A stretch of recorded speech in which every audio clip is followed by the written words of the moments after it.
Did you know that in Donkey Kong Bonanza, if Pauline whistles, eventually this will happen?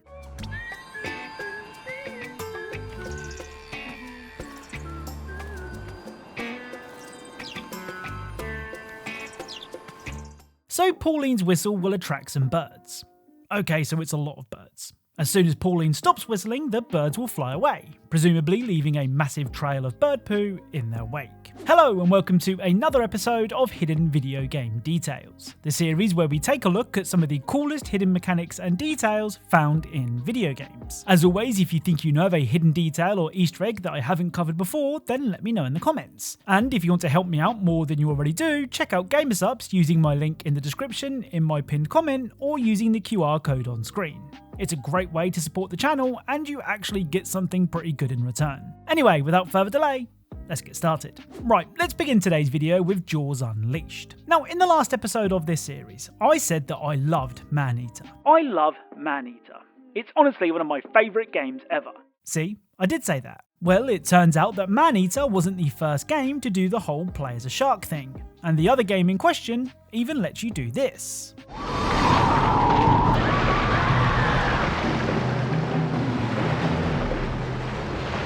Jaws Unleashed was released in 2006, and is inspired by the classic 1975 movie. Given that licensed games at the time were very much hit or miss, Jaws Unleashed is a surprising hit, though the camera controls did leave me looking in every direction except the one I wanted. Anyway, the detail in Jaws requires you not to eat people, and given the game is all about eating people, that's pretty hard. You see, in Maneater, I thought that it was cool that you could drown people by holding them underwater. Of course it makes sense, but I still thought it was cool. Well, in Jaws Unleashed, you can do the same thing, and it takes even longer to drown your victim.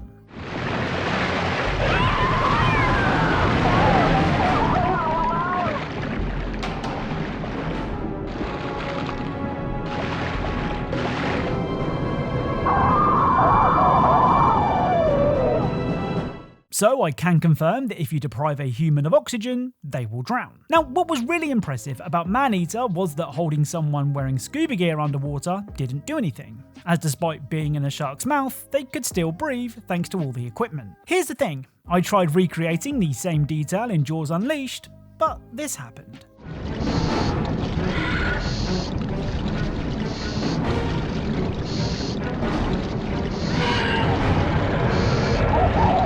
So the divers in Unleashed are very aggressive and will stab your shark until you let go. So I can't compare the two when it comes to scuba divers, but I can compare them when it comes to regular swimmers. And personally, I think I like the drownings in Unleashed more than the drownings in Maneater. But let me know what you think. So Nintendo are in a bit of a weird place right now.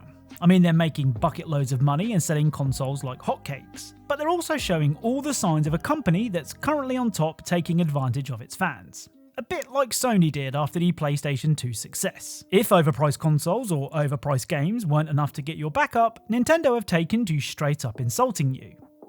Well, maybe. Recently, Nintendo re-released Super Mario Galaxy for the second time, and I can confirm it is indeed Super Mario Galaxy. Again. If you were in any doubt, the title screen helpfully tells you exactly what game you're playing. But there's more to this logo than meets the eye. If you pay extra close attention, you can see that certain letters on the logo sparkle, those being U-R-M-R-G-A-Y, which spells out, "You are Mr. Gay." Now, this could just be a coincidence, and I would probably agree with you. That was if the sparkles in Super Mario Galaxy 2 were in the same place, but they're not. So what do you think? Did Nintendo mean to call its players Mr. Gay, or is it really just a coincidence? I'll let you guys decide. Now, in the last episode of this series, we discovered a horse statue that would make a noise when you bailed into it in Skate. It was weird, but it turns out this horse isn't the only statue in Skate that doesn't appreciate you getting up close and personal. First up, this Brontosaurus statue does this.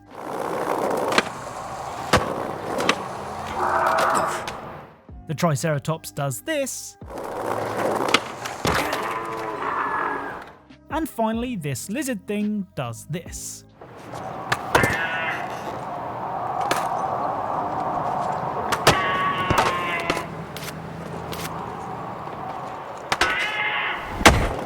So all three make a sound when you crash into them. To be honest, I don't think this is part of some big secret or anything, I just think it's a way to make bailing a little less painful. So Steam NextFest is a great way to get eyes on your game. For those that don't know, NextFest is an event where you can try demos for loads of different unreleased games. And because it's Steam, there's no catch. Play a game early and see if you like it. What's not to love? Well, one of these games is Overcome Your Fears, which sees you taking on the role of a teenager who is house-sitting for a family friend. Though things are never that simple. Now, it's hard to ignore the very obvious inspirations of the Fears to Fathom series, but despite the demo's short length, I did find a very funny hidden detail. When the game begins, you take a walk past a store, while some chill lo-fi plays.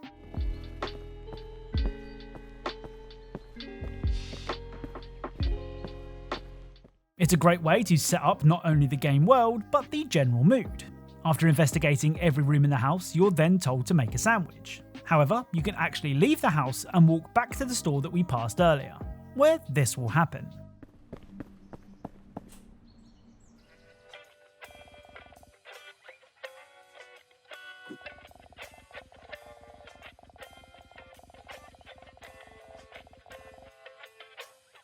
So the store owner will say that the developer was too lazy to write dialogue here, before then rightfully asking, what are you even doing there, as there is no reason to head back to the shop in the demo.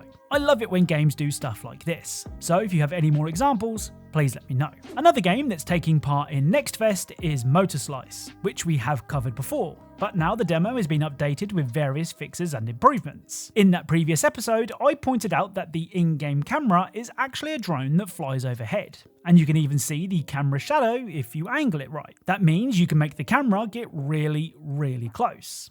And that also means that you can do this.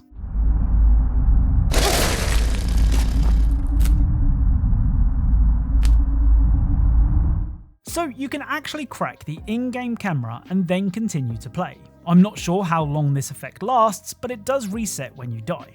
I don't know about you, but I think this is really clever. Now, it's very obvious that Ghost of Yotei is a really, really pretty game, but it also has loads of cool details that aren't as obvious as the game's visuals, but are still just as impressive. For example, in Yotei, you can use a Yari, which is a long spear type weapon ideal for keeping distance between you and enemies. Well, if you use the Yari to do a spot of fishing, this will happen.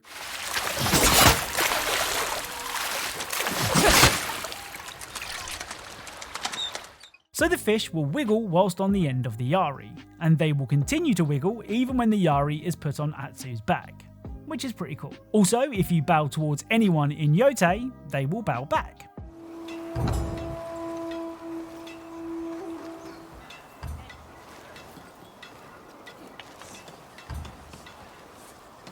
Okay, so this can look a little awkward if someone is in the middle of another animation, like sweeping or something, but it's a nice touch. Now, one of my favourite details in Dying Like the Beast was the way that rain would land on the in-game map. I'm pretty sure that the Beast was the first game that I saw with an effect like that, but now we can add Yotei to that list, and in my opinion, Yotei does it better.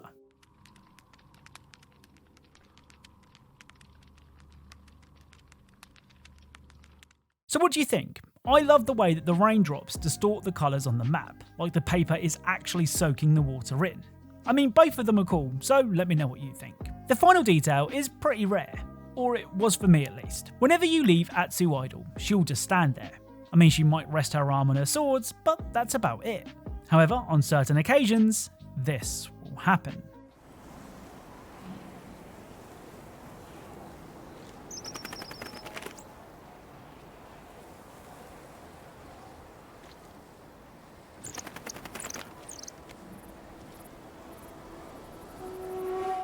So a bird will land on Atsu's hand before flying away again.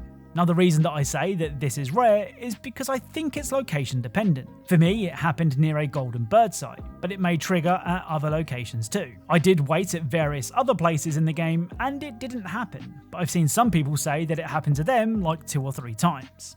Like I said, I don't know what actually triggers the animation, but it's cool anyway. So that's it. If you have any cool things in games that you think I should check out, then please leave them down in the comments. Big or small, obvious or not obvious, if I think it's cool, I'll include it in a video and of course credit you like these people here. Remember, we are trying to reach 1 million subscribers, hopefully this year, so if you haven't already, please consider subscribing and helping me out.